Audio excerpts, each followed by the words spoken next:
नमस्कार, स्वागत है आपका डॉक्टर साहिब में और मैं हूं आपके साथ सौम्या राठी। डॉक्टर साहिब के आज के एपिसोड में हम लोग ये जानने वाले हैं कि बच्चों में अगर किडनी स्टोन की प्रॉब्लम हो रही है तो उसे कैसे आइडेंटिफाई करें।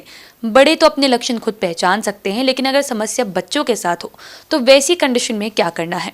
और ये सब कुछ बताने के लिए इस वक्त मेरे साथ बैठे हैं डॉक्टर संतोष कुमार, जो कि बिहार के सबसे जाने माने किडनी के डॉक्टर्स में से एक है।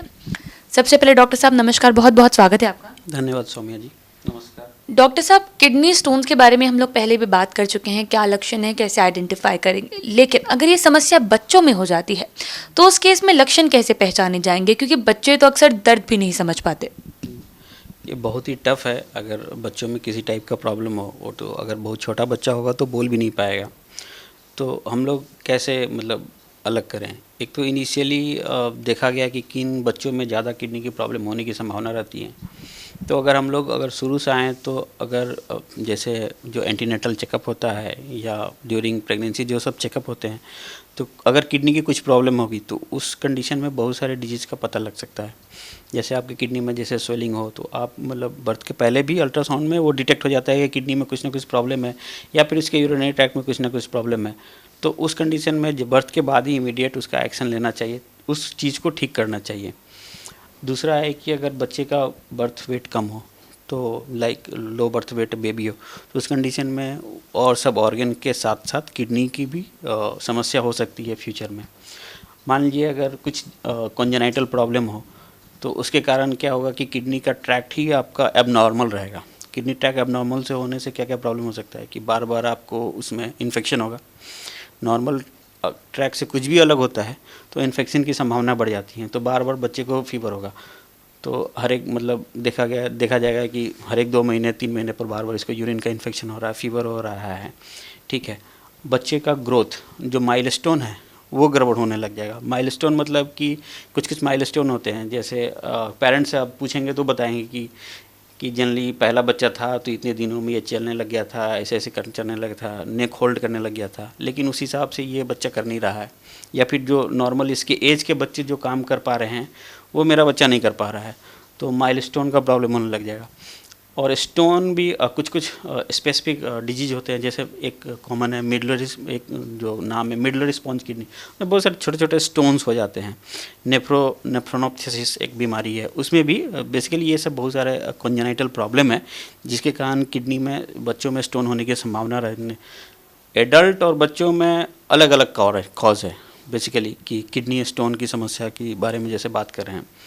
और बच्चा जनरली बताएगा नहीं, कैसे बताएगा, वो तो पेन होगा चिल्लाएगा, या फिर यूरिन में इन्फेक्शन होगा तब भी रोएगा, हर एक कंडीशन में रोएगा।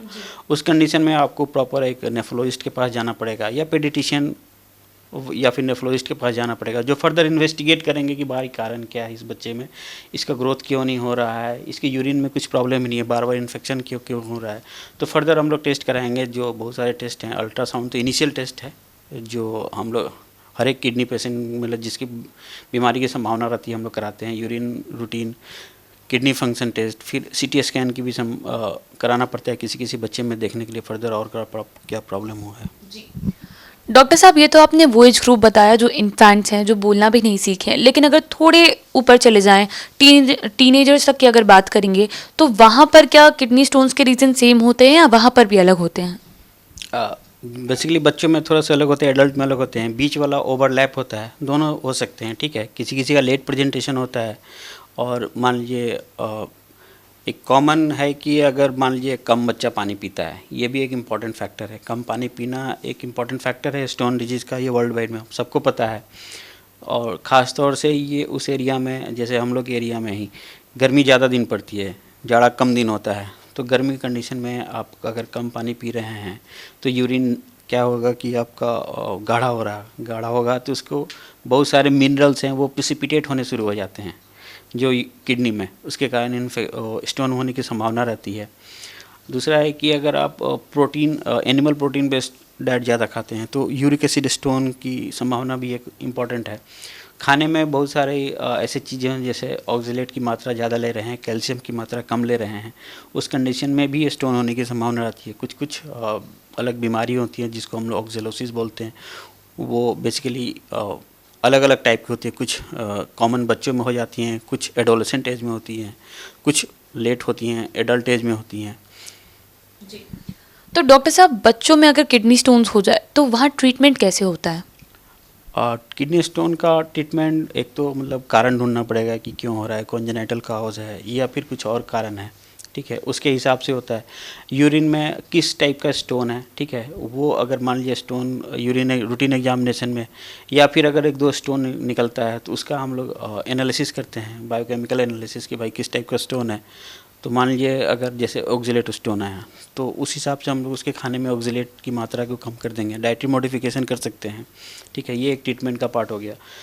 दूसरा है कि अगर बार बार इन्फेक्शन के कारण हो रहा हो तो डेफिनेटली उसके यूरिनरी ट्रैक में कुछ प्रॉब्लम होगा। मान लीजिए कहीं ऑब्स्ट्रक्शन हो रहा हो जिसके कारण यूरिन का स्टेसिस हो रहा हो, जिसके कारण स्टोन बार बार बन रहे हों, तो उस ट्रैक को ठीक करना पड़ेगा। कहीं कुछ ऑब्स्ट्रक्शन होगा, वो बहुत सारे मेथड है, सर्जरी के द्वारा भी ठीक किया जा सकता है।